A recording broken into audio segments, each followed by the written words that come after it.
और देखिए, देश में 7 चरणों का लोकसभा चुनाव दुनिया का सबसे महंगा और लंबा इलेक्शन है। चुनाव की चर्चा विदेशी मीडिया में पिछले 3 महीने से ज्यादा समय से चल रही है। अमेरिका, रूस, चीन, इंग्लैंड, पाकिस्तान सहित कई देशों की मीडिया की नजर भारत के लोकसभा चुनाव पर है। ये खास रिपोर्ट देखिए। बड़े देशों की मीडिया रिपोर्ट्स में सुर्खियों में भारत का लोकसभा चुनाव। विदेशी मीडिया ने भी लिखा, भारत में आएगा तो मोदी ही। अमेरिका, पाकिस्तान, चीन, इंग्लैंड, हर जगह मोदी के तीसरे बार चुने जाने की चर्चा। विदेशी मीडिया ने भी वही मुद्दे उठाए जिनकी भारत में रही चर्चा।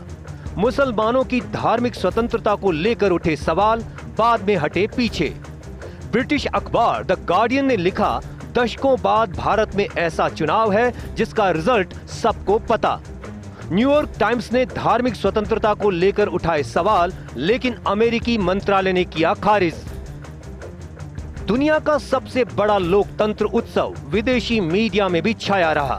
देश के लोकसभा चुनाव को लेकर विदेशी मीडिया ने जहां प्रधानमंत्री नरेंद्र मोदी के तीसरे कार्यकाल को लेकर एक राय दिखाई, विदेशी मीडिया ने कई मौकों पर भारत में हो रहे चुनाव को मुसलमानों के खिलाफ भी बताया।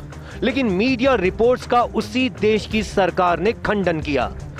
ब्रिटेन के अखबार द गार्डियन ने लिखा कि नरेंद्र मोदी की बीजेपी को भरोसा है कि इन चुनावों में उसका प्रदर्शन पहले से और बेहतर होने जा रहा है।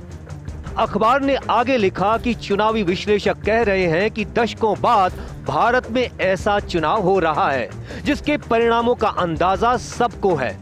अखबार लिखता है कि अनुमान है कि नरेंद्र मोदी तीसरी बार सत्ता हासिल करने जा रहे हैं। नरेंद्र मोदी की ताकत उनका हिंदू राष्ट्रवादी एजेंडा है। चुनाव के दौरान न्यूयॉर्क टाइम्स ने 19 मई को एक रिपोर्ट पब्लिश की थी जिसमें कहा गया था कि भारत में रह रहे मुस्लिम परिवारों को दरकिनार कर दिया गया है। इस पर 20 मई को अमेरिकी विदेश मंत्रालय ने सफाई देते हुए भारत की धार्मिक स्वतंत्रता की तारीफ की है। विदेश मंत्रालय के प्रवक्ता मैथ्यू मिलर ने कहा कि हम इन रिपोर्ट्स को सिरे से खारिज करते हैं। कतर से चलने वाला मीडिया संस्थान अल जजीरा लिखता है कि अयोध्या का राम मंदिर भारत के लोकसभा चुनावों का केंद्रीय मुद्दा है। जनवरी में मंदिर का उद्घाटन हुआ था और ये बीजेपी के हिंदू राष्ट्रवादी एजेंडे का एक प्रमुख आधार है। इन चुनावों में पीएम मोदी की बीजेपी के प्रबल बहुमत से जीतने का अनुमान है, लेकिन सवाल यही है कि क्या पीएम नरेंद्र मोदी 400 सीटों का आंकड़ा पार कर पाएंगे? ब्रिटेन के मीडिया संस्थान बीबीसी ने भारत के आम चुनावों पर लाइव ब्लॉग चलाया। इसी क्रम में मीडिया संस्थान ने सवाल पूछा है कि क्या अयोध्या का राम मंदिर बीजेपी को तीसरा कार्यकाल दिला सकता है, जिसमें 22% मतदाताओं ने कहा है कि राम मंदिर उनकी लिस्ट में पहले नंबर पर है। चीन ने अपने पिट्ठू मीडिया ग्लोबल टाइम्स में एक लेख लिखकर भारत के खिलाफ जहर उगला है। ग्लोबल टाइम्स चीनी कम्युनिस्ट पार्टी का एक प्रमुख समाचार पत्र है। अंतर्राष्ट्रीय मुद्दों पर इस अखबार के प्रकाशित लेखों को चीनी कम्युनिस्ट पार्टी का विचार माना जाता है, जिसे वह सार्वजनिक तौर पर नहीं बोल सकता है। उसने आगे लिखा, भारत चीनी निवेशकों के लिए भी एक अहम गंतव्य है, खासकर मोबाइल फोन कंपनियों के लिए। चुनाव के दौरान पाकिस्तान की चर्चा चुनावी सभाओं में भी होती रही है। पड़ोसी देश ने भी भारत के चुनाव में बयानों के जरिए दखल करने की लगातार कोशिश की। पाकिस्तानी शोधकर्ता नोमान माजिद ने द डॉन के लिए लिखा है कि बीजेपी आरएसएस के आख्यान में भारतीय मुसलमान एक बाहरी व्यक्ति है।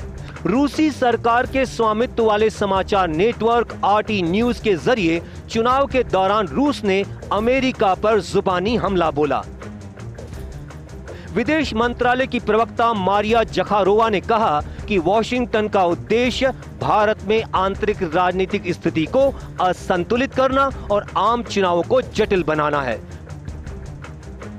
भारत में पिछले 3 माह से लोकसभा चुनाव मीडिया में छाया हुआ है। न केवल भारत के मीडिया में बल्कि विदेशों के मीडिया में भी भारत के इस चुनाव की अच्छी खासी चर्चा है।